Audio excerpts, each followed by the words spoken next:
Para po sa devotion natin na attributes, ibig sabihin mga katangian ng Diyos na wala sa atin. Ito po yung tanong natin sa discussion question. Why is it important to trust in God who is omniscient, omnipresent, and omnipotent?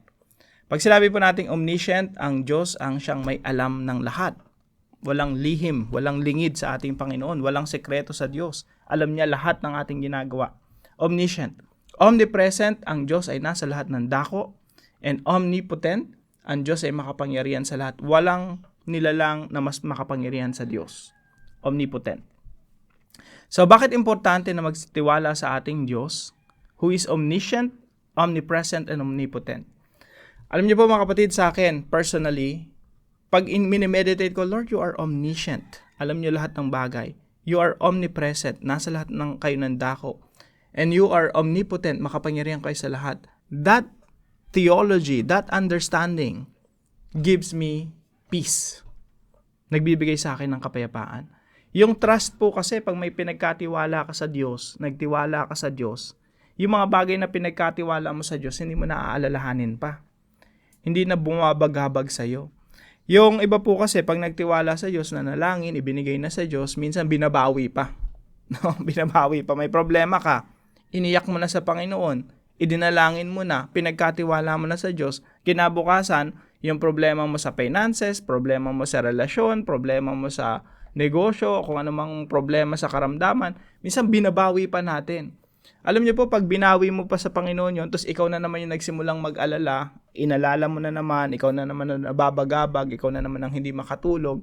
Pag binawi mo sa Panginoon yung iyong mga alalahanin, para mong sinabi sa Panginoon na, Lord, hindi ka sapat, no? Hindi ka kulang ka.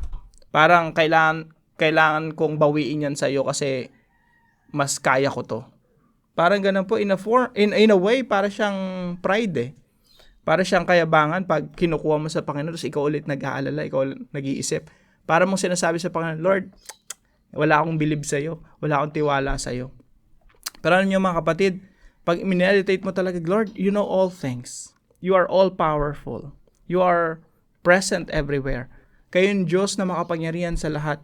That in itself will give you peace. Pag may iniwan ka sa Panginoon, confident ka na, Lord, una, alam niyo yung panalangin ko, alam niyo yung sitwasyon ko, you are omnipresent. Alam niyo yung sitwasyon ko, yung problema ko, yung sitwasyon ko, kaya niyo i-analyze. Alam niyo talaga, walang sekreto sa inyo. And you are omnipresent. Kasama ko kayo ngayon, nakikinig kayo sa aking panalangin. And you are all powerful. You can do all things. So pag binigay mo talaga yung alalahanin mo sa Panginoon, ang kapalit nun, kapayapaan. Kasi alam mo, nasa kamay ng Diyos yung iyong ipinanalangin. Magkakaroon ka ng kapayapaan. Kaya po mga kapatid, I hope i-apply po natin ito, no? I-meditate natin yung katangian ng Diyos na ito.